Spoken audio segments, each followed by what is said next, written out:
session 7 of our study of the book of Hebrews.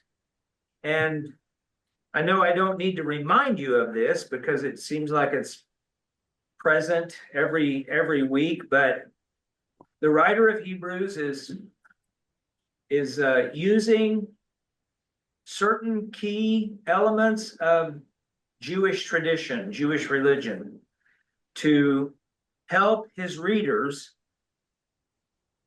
stay faithful to Jesus Christ. And so tonight our focus will be on the high priest, Jesus as high priest. But before we get there, we sort of touched on Hebrews 4.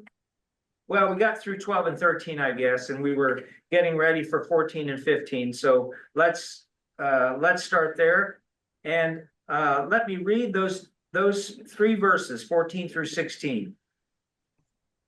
Since then, we have a great high priest who has passed through the heavens, Jesus, the Son of God. Let us hold fast to our confession. For we do not have a high priest who is unable to sympathize with our weaknesses, but we have one who in every respect has been tested or tempted as we are, yet without sin. Let us therefore approach the throne of grace with boldness, so that we may receive mercy and find grace to help in time of need. So right away we get reference to the high priest twice.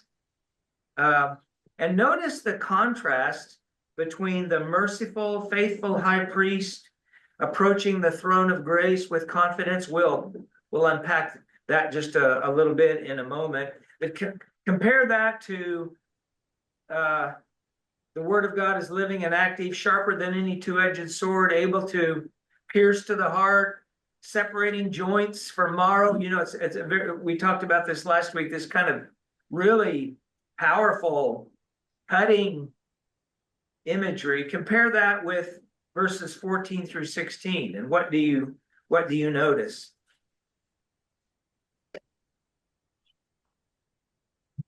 A very compassionate God. Yes, absolutely. Yeah, so that we have two true things here that for some people don't fit together. God, the righteous judge, who has the power and the authority to look right into our hearts, right? I mean, we, like it says, who's, we're naked and laid bare before the eyes of the one to whom we are accountable. So there's that. And then he goes right to merciful, faithful high priest. And we can be confident in approaching the throne of grace. So that merciful and faithful high priest language, look at chapter 3, verse 1. And this is something the writer of Hebrews does. He uses phrases repeatedly. And so it's a prompt to go back and look. Therefore, brothers and sisters, holy partners in a heavenly calling, consider that Jesus, the apostle and high priest of our confession, was faithful to the one who appointed him. And that word appointed is going to show up tonight. So the comparison or the contrast really between righteous judgment, piercing to the very heart of things, nobody's going to escape this judgment, with we can approach the throne of grace with boldness because of Jesus, our merciful and faithful high priest. Would the first hearers have understood? This hard question. Would you suppose Most of the time yours are. would have understood that the word of God that is also referencing Jesus? I mean, we think of that because we have the Johannine text and all of that. Right, it's a good question. And I don't, it's just something I've not thought about. So my hunch is that it would not have been surprising to them. It wouldn't have been a foreign idea, because these apostolic witnesses were circulating in these communities And I think by the time Hebrews is written, they probably would have heard this. Yeah. Okay. So the throne of grace is an interesting phrase, right? Throne and grace put together. It's a certain kind of authority. I don't have a lot to say about that. It's worth pondering. It parallels, so throne of grace, as I say here on the screen, the throne symbolizes ruling authority, judgment, power, majesty, all the things that we would associate with the throne. It's all there, but it's modified by grace, right? Which grace is related to mercy, compassion, favor, these kinds of ideas. So it's the same person in both roles. And I think that too is worth thinking about. And again, I don't have a lot to say. I'm just inviting you to ponder the picture of God we're getting here.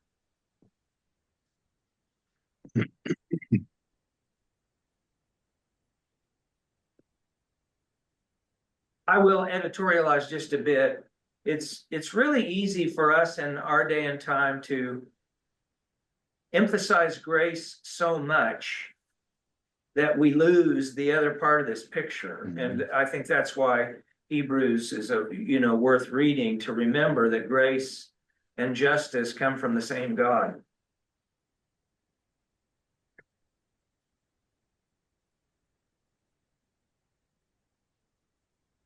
All right, what I'd like to do for a little bit now is unpack the symbol or the office of the high priest. Because remember, we've got this community of followers of Jesus who are steeped in the Hebrew tradition. So we need to think about temple, high priest. As I mentioned early in this study, it's likely that the temple is still standing, the high priesthood is still functioning, and so it's a live kind of comparison analogy. So let's think about the high priest for a little bit. Well, before we do that, sorry, let's somebody read chapter 5, 1 through 10, and we're going to be there the rest of the evening. So 5, 1 through 10, would somebody read that? For every high priest chosen from among men is appointed to act on behalf of men in relation to God, to offer gifts and sacrifices for sins. He can deal gently with the ignorant and wayward, since he himself is beset with weakness. Because of this, he is obligated to offer sacrifice for his own sins, just as he does for those of the people. And no one who takes this honor for himself, but only when one is called by God, just as Aaron was. So also Christ did not exalt himself to be made a high priest, but was appointed by him who said to him, "You are my son, today I have begotten you." As he says also in another place, "You are a priest forever after the order of Melchizedek." In the days of his flesh, Jesus offered prayers and supplications with loud cries and tears to him who was able to save him from death, and he was heard because of his reverence.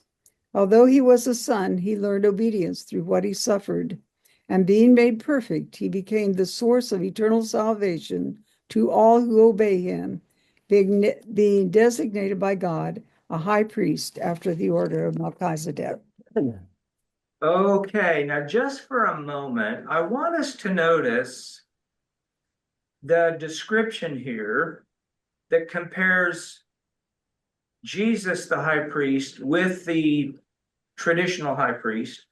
And notice how he's like but different,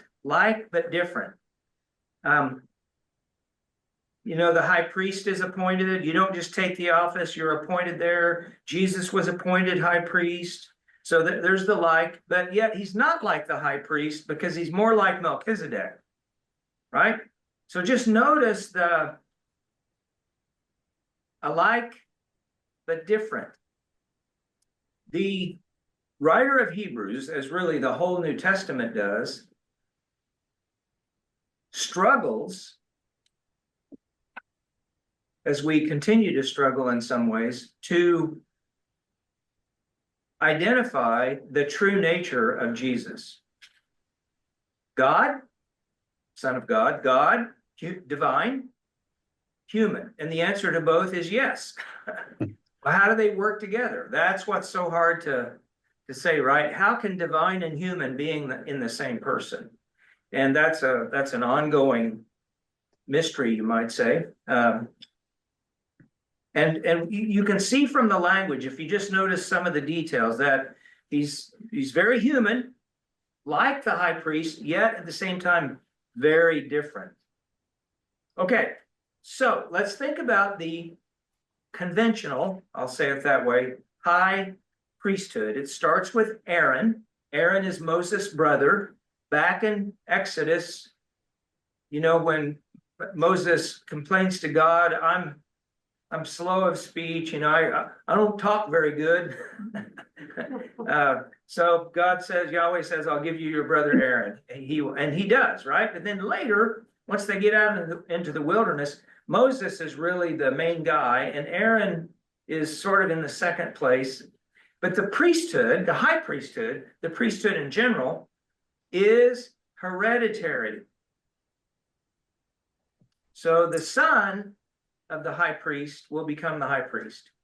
The son of the priests, the son of the Levites, sons become priests and Levites. It's the high priest who goes into the Holy of Holies once a year on the Day of Atonement. So in the Exodus, we read about this in Leviticus chapter 16, verse 6. Let's just turn there. Leviticus 16, verse 6.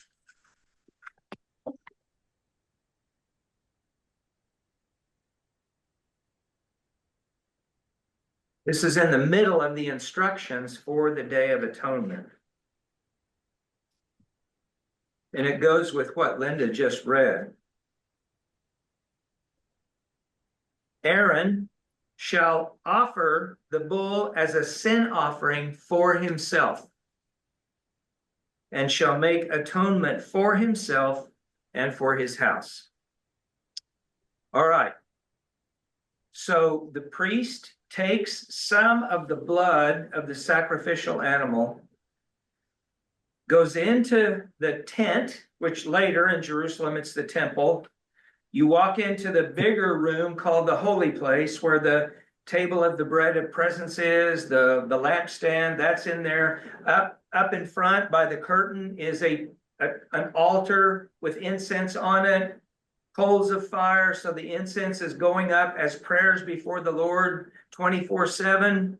Then you go through that curtain, and there in this cubical room, right? It's perfectly a cube. Height, length, width, perfectly a cube. In that room is the Ark of the Covenant with the cherubim over the top of the Ark, the mercy seat. This is, from a Jewish perspective, this is the place of encounter between Yahweh the Lord and Israel.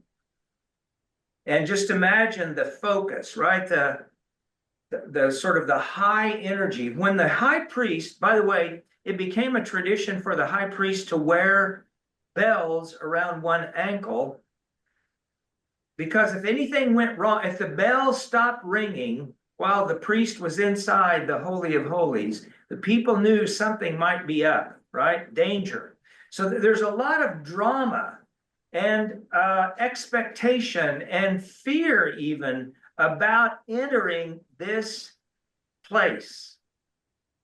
Okay, so that's the role of the high priest. It's his job in that sense then to bear the burdens of the sins of the people before the Lord to receive mercy on their behalf. And he's got to do it for himself, and then he's got to do it for the people. So blood is poured on the mercy seat there, and the Lord accepts this sacrifice. There's a lot more to the Day of Atonement than that, but I want us to kind of get that picture in our mind of what's going on, because later in chapter 7, we'll go into more detail about the priest according to the order of Melchizedek. So, there's more priesthood to come. We're going to talk about the temple and why Christ is the perfect sacrifice, and there's a temple not made with hands, and all that. That's all coming. So we have the high priest responsible for the Day of Atonement, but then eventually with the temple now moving to what's known as Second Temple Judaism. The Second Temple is after the Babylonian captivity. The temple is destroyed by the Babylonians. It's eventually rebuilt, and that's the Second Temple. And even in Jesus' day, that temple is still being worked on. Herod the Great, helps to enhance it and all that. So Second Temple Judaism. The high priest is the head of the temple. Think of the authority of the high priest, overseeing finances and all the programming, you might say. And the high priest is effectively the political head of the nation of Israel. Now, again, I just want us to imagine the sensibilities that people had about that role. If we could have a kind of president of the United States that also had a religious role, and we could work on this and start to make some connections, but I mean overtly religious, where America is some kind of religious nation, and the head of state is also the top priest in the whole setup. It's almost unimaginable to us, but that's the sort of profile, power, prominence that the high priest would have. And that helps, just to take a little side trip for a second, when we think back to the role of the high priest in Jesus' crucifixion and all that stuff in the gospel accounts, we can start to make sense, because from the high priest perspective, Jesus was a real troublemaker, unsettling the people. Mhm. So the high priest kind of in his political role, he was a political troublemaker. Yeah, right. Okay, we read verses 2 and 3, but let's just look at that. This high priest is able to deal gently with the ignorant and wayward, since he himself is subject to weakness. And one of the themes in Hebrews is, in the case of the high priest and what he can do, that doesn't really solve anything. It's not a permanent solution. This has to be repeated again and again. Later, the sacrifice has to be repeated again and again. But Jesus died once for all. That's one of the contrasts that we'll see as we keep going. The high priest is subject to weakness. Now, think of this a kind of exalted picture of the high priest with what the writer of Hebrews is saying. He's just a guy like the rest of us, if I could put it sort of crudely like that. Now, I'm asking us just to speculate a little bit and imagine, how might the hearers of this sermon, the book of Hebrews, think of the high priest? I think that'd be much like people think about the Pope, especially Catholics. Right. Yeah. They think of him as being nearly perfect. Yeah. Right. Yep. So this might have been a little, those things he was saying might have been a little offensive. If not offensive, certainly a kind of sobering, a little unsettling. If I'm trying to think of always the background struggle that the writer of Hebrews is dealing with. If I'm one of those in this congregation that might be neglecting the faith, might be drifting back, right? I might have family members that are in my ear about keeping the traditions, and don't you know, you're not, you're not attending, you're not doing the Jewish things, right? And you're being disrespectful. We're still a high priest. Yeah, still a high priest, right? So that comparison should be very front of mind. I mean, it's not like you're talking like we would hypothetically. Right, right. Yeah. Yeah, now, again, I'm asking us just to sort of think in a way that's not natural for us to think, but my sense is that given what we do know about Hebrews, these are ways that just they're smaller details, but woven into the whole book that the writer is just really urgently trying to help these people keep things in perspective. Now, all the Jews would have known the high priest is just a person, but like Linda was talking about, the Pope is just a person too. But it's so easy to feel this aura of holiness and all of that. So it's just a reminder, and that it's a very important reminder when he starts comparing the high priest with Jesus, the faithful high priest. And that's where we come back to the alike but different at the same time. All right, let's look. I stole this from the internet. This is an image of the high priest. The white, that is a linen garment. Pure linen, pure white linen. On the Day of Atonement, the high priest only wore the linen robe into the Holy of Holies. Didn't wear the other vestments. At least that's the way I understand it. Then on top of that, you see the blue there. That would have been the robe, the vestment that goes on top of the linen. I'll just call it an undergarment. Then that multicolored, that woven piece with the shoulder pieces, that's the ephod.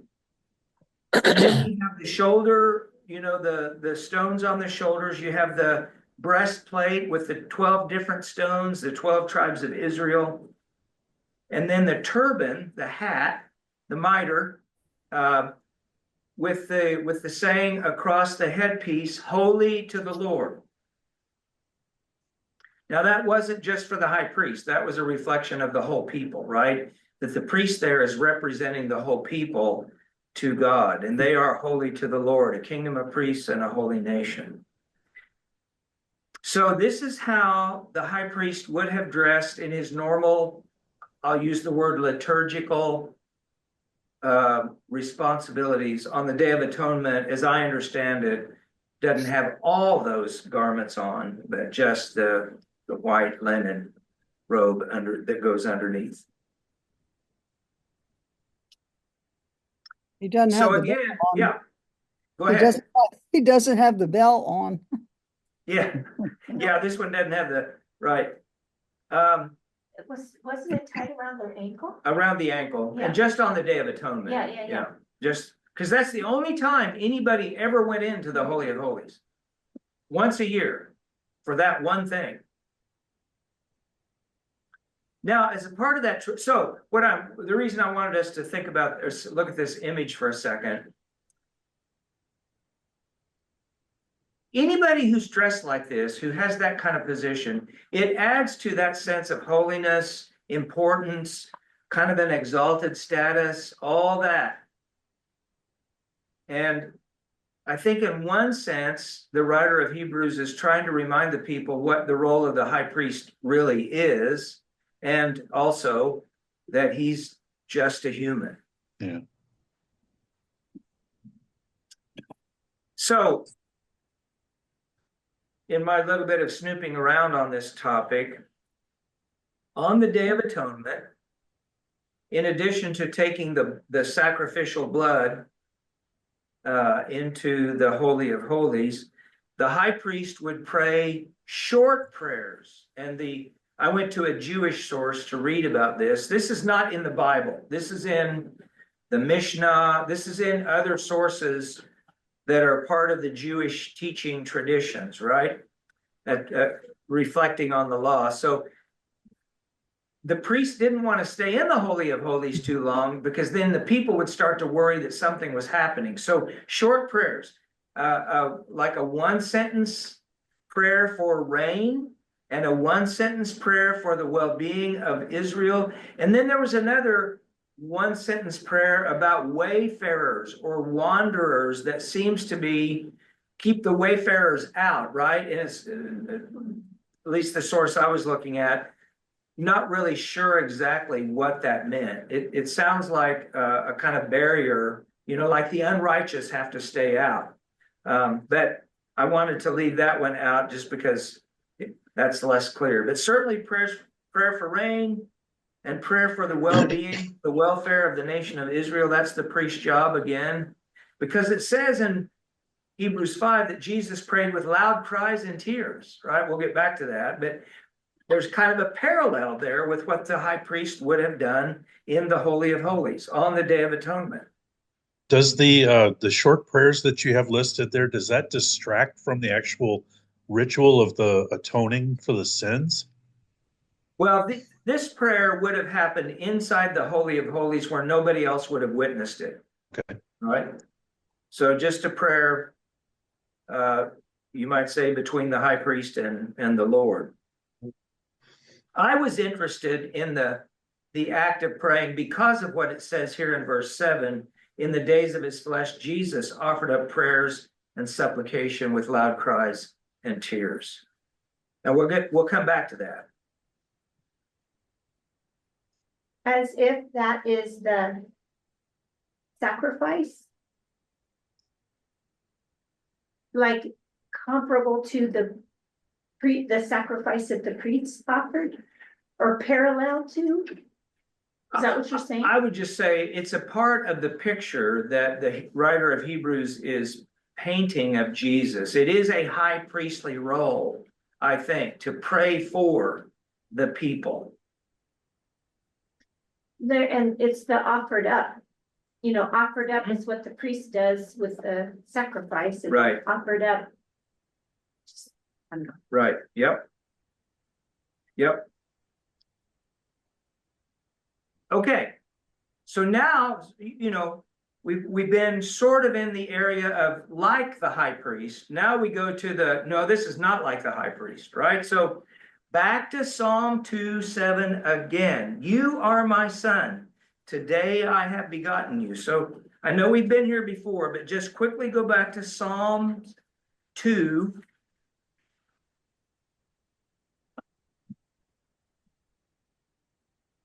It starts with, why do the nations conspire and the peoples plot in vain? The Lord holds them in derision. I mean, it's a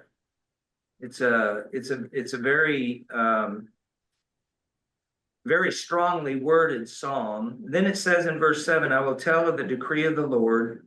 He said to me, you are my son. Today I have begotten you. So Psalm 2:7 and then Psalm 110 verse 4. So turn to Psalm 110 verse 4 and we'll look at it quickly.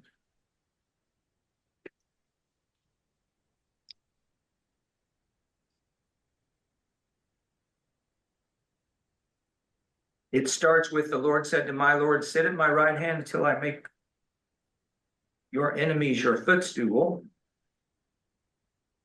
Then look at verse 4.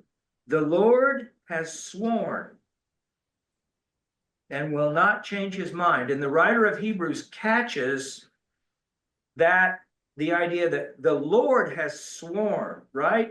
When we humans take an oath, we have to swear by something more powerful than ourselves.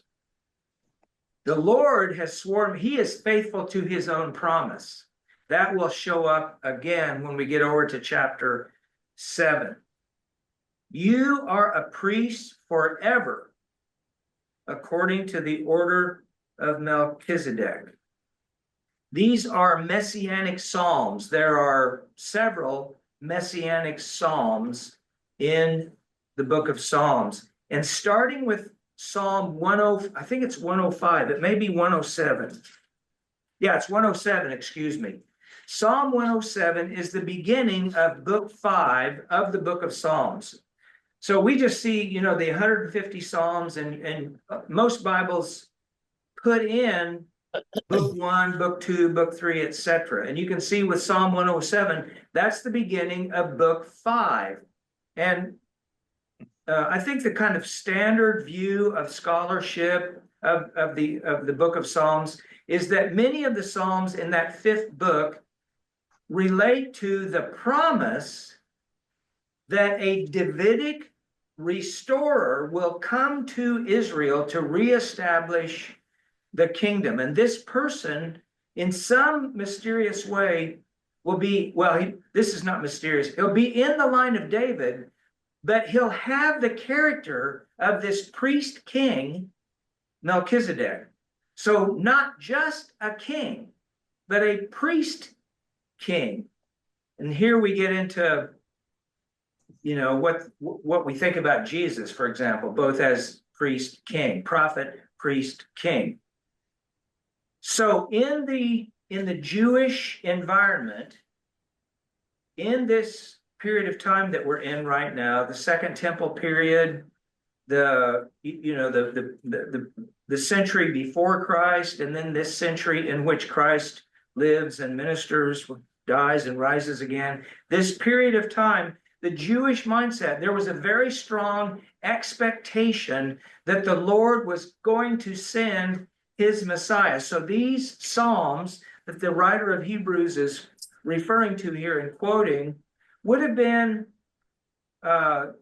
well known, would have been part of an expectation and a way of thinking that might have been at the time more prominent than other periods of time in the history of Israel. And so the writer is drawing the people's attention again back to Jesus through these references to the Psalms. In other words, Jesus is the fulfillment of this promise from God that he would set the Lord up as king, right? The Lord said to my Lord, sit at my right hand. So Steve, Yeah. so since after the second temple in that period, where the priest was kind of the king, there would they have been sort of, I don't know. First of all, did the Maccabees or whoever they were eventually, did they claim these passages? Yeah, the Maccabees were priest kings. Yeah. Right? That was a priestly family, and they became, for the time that they ruled, they were the kings in Israel. So And the then, idea that the priest would also be a king would be not unfamiliar to them. right. Yeah. Okay. So now he's talking about Jesus, of course, a priest according to the order of Melchizedek. And here we get a little hint in chapter 5 about what's coming in chapter 7. Chapter 7 is entirely about the order of Melchizedek, and we will look at it. I toyed with the idea of just going there and trying to spend time there, and then we'd skip over it later, but I was afraid I wouldn't have enough time tonight to do that, and I didn't want to give it short shrift. But here's a little hint. Look at chapter 7, verses 1 through 3. This King Melchizedek of Salem, priest of the Most High God, met Abraham as he was returning from defeating the kings and blessed him. And to him, Abraham apportioned 1/10 of everything. His name, in the first place, means King of Righteousness. Melchizedek. And then King of Salem, Jerusalem. And we'll get into the nature of Melchizedek. It's who he is shrouded in ministry and all that. And Jesus is like him. And we'll see how. But right now, back in chapter 5, by the way, that reference in Hebrews 7 comes from Genesis 14. You can go there and look at King Melchizedek comes out to bless Abraham. Abraham offers him a tithe of the spoils from the battles that they have just won.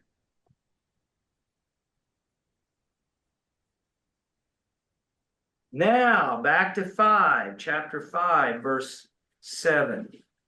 We're going to slow down here in these last verses that we're looking at tonight.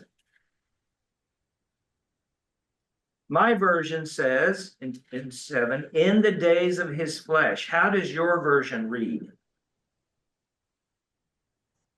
During the Mine days says of the his life same. on earth. Sorry, Les? During the days of Jesus' life on earth. Okay, life on earth. Okay, and Elsie, yours says the same as mine. Right. In the days Okay. of his flesh. Anybody else have any different reading? Chapter 5, verse 7.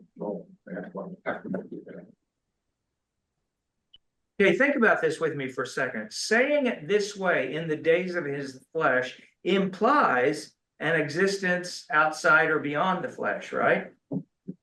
So here's that like and not like, right? Now we're on the not like. So again, we go back to the beginning of the book and remember what it says there about the Son, right?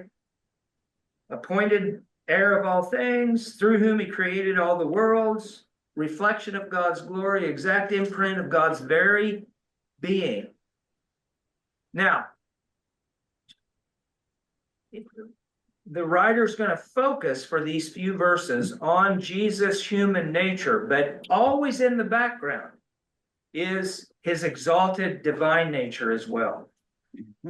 Always in the background. And sometimes it's the foreground, but right now he's really focusing on Jesus' human nature in the days of his flesh. Jesus offered up prayers and supplications, and this is back to your point, Joni, a minute ago, like the high priest on the Day of Atonement.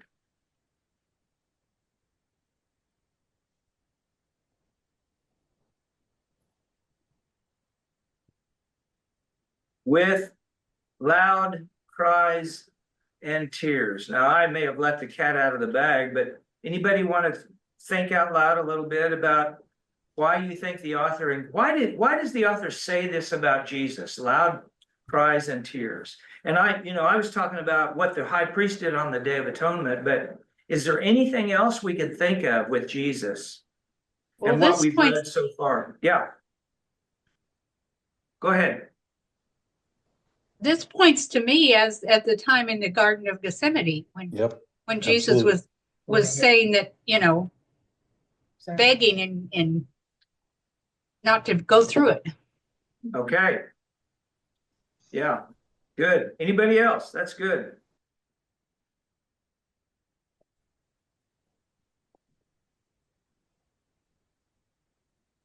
Look, I think this fits with what you just said, Billy. Remember, yeah. Blood. Yeah. Yes. Remember from chapter 2, I hope I'm not getting ahead of myself here, but if you go back to chapter 2, verse 14 and following, emphasis on Jesus, on the Son, sharing in the flesh and blood. He became like his brothers and sisters in every respect, save sin.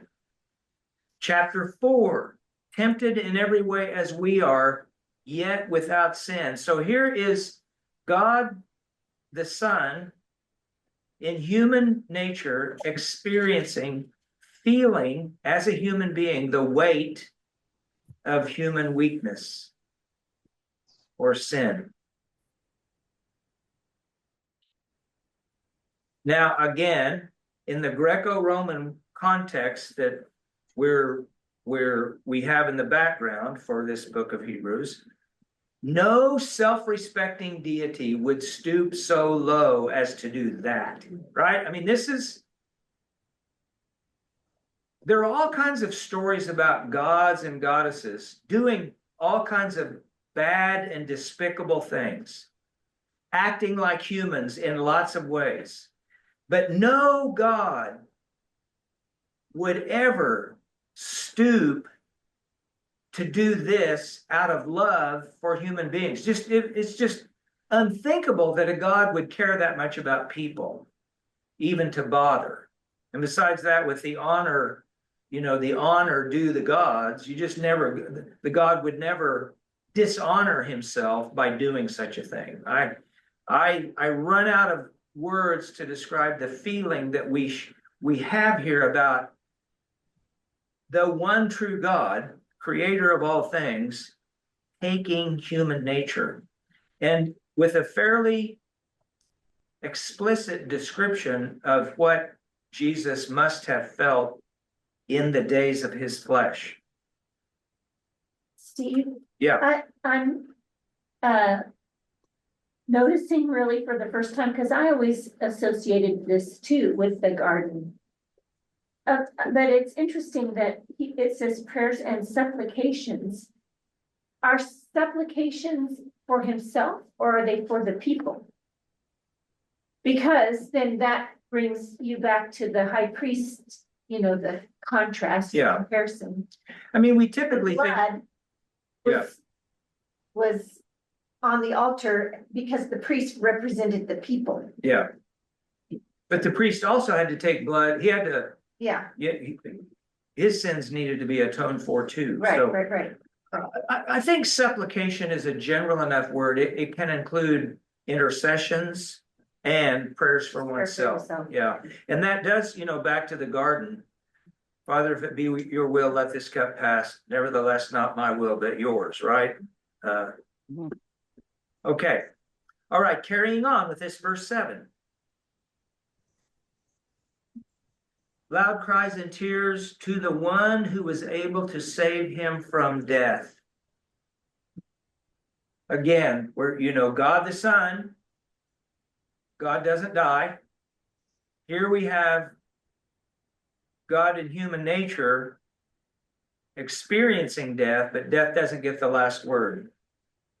And then, and he was heard for his reverent submission.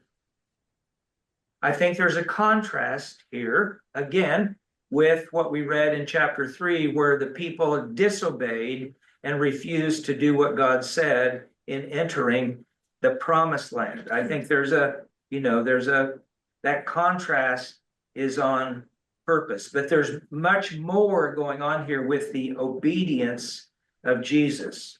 Now, I will admit to you, I find this really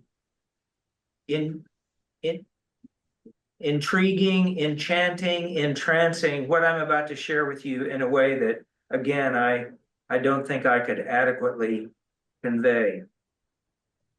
Although he was a son, verse 8. Again, there's that exalted status. So in the days of his flesh, okay, there must have been other days besides the flesh. Here, although he was a son, that's a direct echo of how the book starts. That exalted status again. He learned obedience through what he suffered. And here the word suffered does not mean just pain and affliction on the cross. The word suffered means endured. You undergo a process. I recently had to undergo a process in the dentist's office. And it was Endurance. it took a little, it was a bit of an ordeal for me. So anyway, he learned obedience. Now think about that. He learned obedience.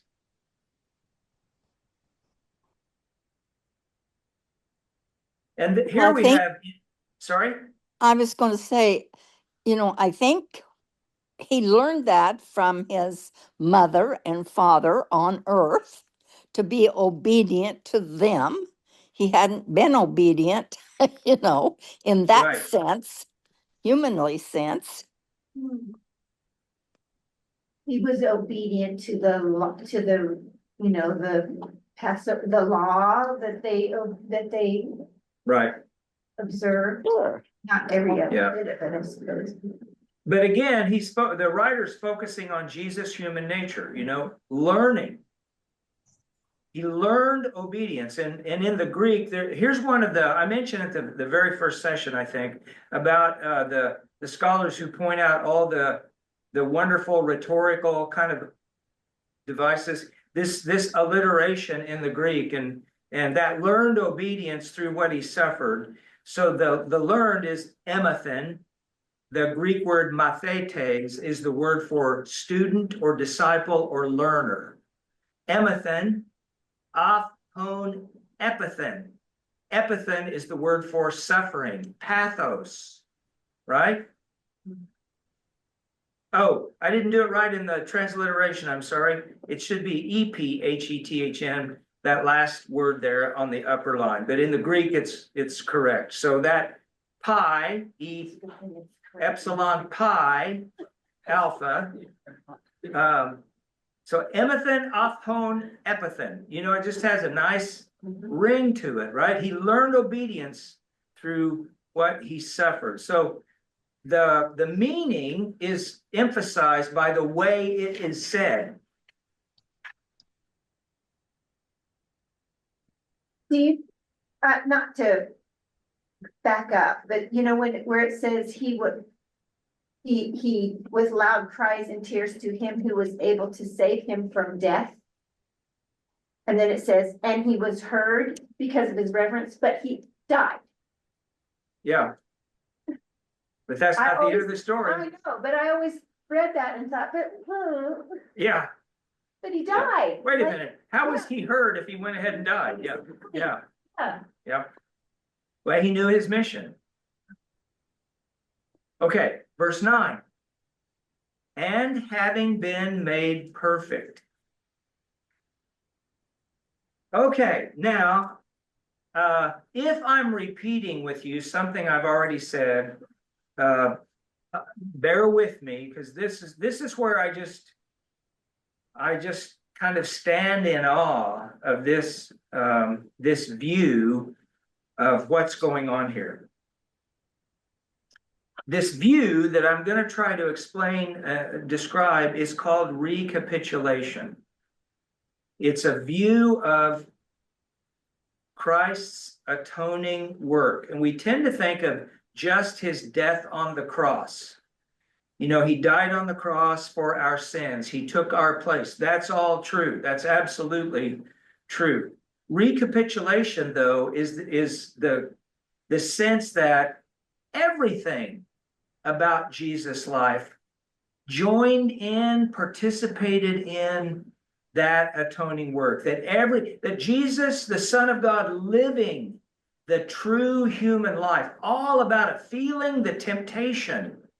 He felt the weight of the sin and weakness of us, of humans. He literally experienced all of it, except that he himself did not commit sin because he was the faithful, obedient son, just the way Adam and Eve, were created to be. So, I don't like this exactly, but in a way, what we're doing is we're kind of turning back the clock on sin.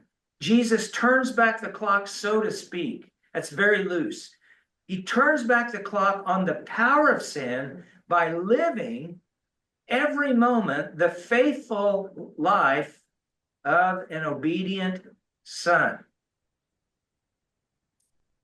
And having been made perfect, the word here perfect doesn't mean Flawless. righteous, perfect. It's not moral in that sense. It's the sense of complete.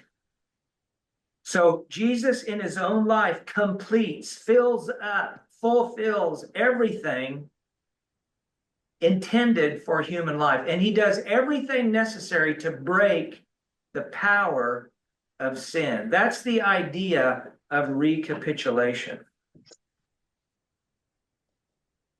Is there something in these 3 verses here of a process of him becoming something?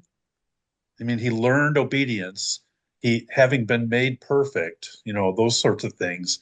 It's almost as if he suddenly because he's perfect, he suddenly becomes divine. He's obedient, and he learns obedience and all that, and he exhibits obedience.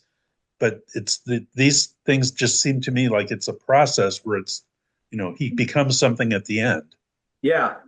Yeah. So you just raised a really complex question that New Testament scholars and scholars of the early church are just they're working on this all the time. And that what you just said is one view that some scholars think that verses like this suggest that, in his resurrection, Jesus became divine. Right. The problem with Hebrews is it starts with what we read in chapter 1. And it's pretty clear that the writer of Hebrews believes that Christ existed before the world, right? He pre-existed and he becomes human. And so it's not likely that from a Hebrews perspective that Jesus is becoming divine, but he does come. I think your point about process is still the case, right? He's growing and developing to the full measure of everything God intended for humans. As a human, he's doing this without losing any of his divinity. Right. That's And is true. this a path for us then to become perfect? It is. Okay. Yeah. Not being morally perfect, being completing our purpose. Right. Not sinlessly perfect, but certainly fully grown, fully developed. Yeah, it is. He is. Now, you think about the pioneer and perfecter, right? I get to that eventually in my slides here. Jesus is blazing the trail for his followers to follow. He's showing the way in his own life, in his human nature, right? And we always keep clear, divine and human. Divinity doesn't grow and change. Divinity is perfect, infinite, complete. God doesn't have any needs. God isn't affected by, unruly passions, et cetera, But Jesus, fully human, feels he didn't have unruly passions, I guess, because he doesn't sin. Yeah, okay, enough of that. I guess Yeah. the thing that I think probably one of the keys, and this is in my translation, but he learns.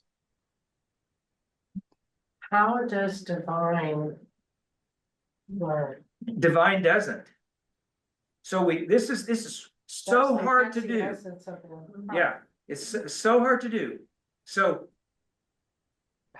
the theologians who talk about this stuff all the time will say things like, with respect to his human nature, he learns, right? With respect to his human nature. And we know this. Jesus was born a baby. Luke says in chapter 2, he grew in wisdom and in stature, in favor with God and people, all that. So we know with respect to his human nature, but divinity is present in Jesus. When Jesus is talking and acting, it's God talking and acting, right? We can see divine power at work. And yet, that's with respect to his divine nature. When Jesus walks on the water, divinity is showing, right? But he's still human.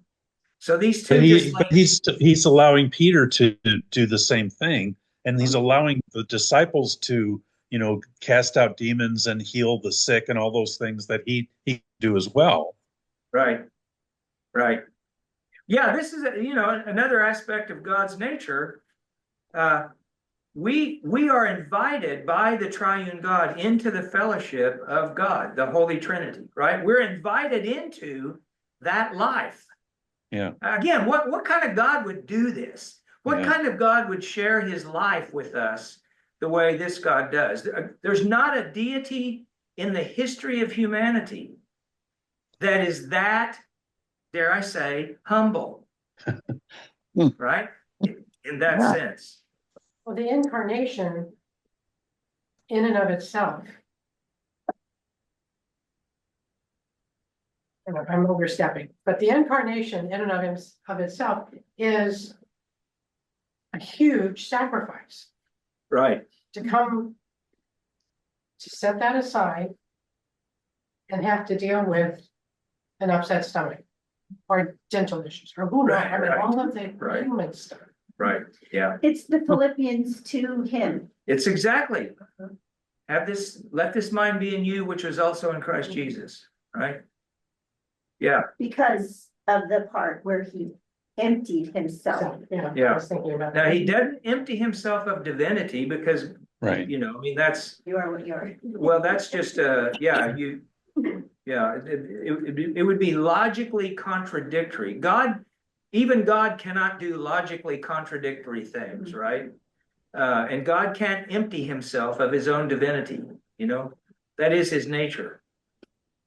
But God, the Son, in becoming human, To the point of death. yeah, I may have said this to you all before, but one of my favorite professors in seminary said God squeezed himself into human flesh. I like that, that constriction of God fitting into.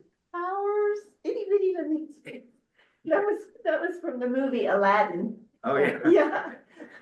Mighty cosmic powers, itty bitty living space. Yeah, okay. All right. And in so doing, he became the source of eternal salvation for all who obey him. So here's, you know, what we've encountered already, the pioneer and perfecter in chapter 2, and then it shows up again in chapter 4. Then we get this little hint about having been designated by God a high priest according to the order of Melchizedek. So back, Larry, to you, your comment earlier, one way scholars try to keep this distinction in place is here we have the language of having been designated or having been appointed. Appointed to a certain function, right? A certain role, which that's different from somebody acquiring a different nature. So if the human Jesus is becoming divine, he's acquiring a different nature. But Hebrews clearly doesn't agree with that view. He's not acquiring divine nature. He already is divine. If anything, he acquires human nature, and then growing as a human fulfills his mission as a human being. And this is the reason, and I'll stop with this because I know we're out of time. This is the reason that the priestly order of Melchizedek becomes so, you might say, front and center, because Melchizedek himself is this mysterious figure who doesn't really have a beginning or an end. So we'll work on that in due time. All right. Well, we've come to the end of the hour. Oh, next week is one of those weeks that we won't have. There are two weeks coming, and next week is one of them. I've got to help with a lecture at Southwestern College next Thursday, and so I'll be there, so we won't. And then Monday, Thursday, April 17th, we will not have this group that night either.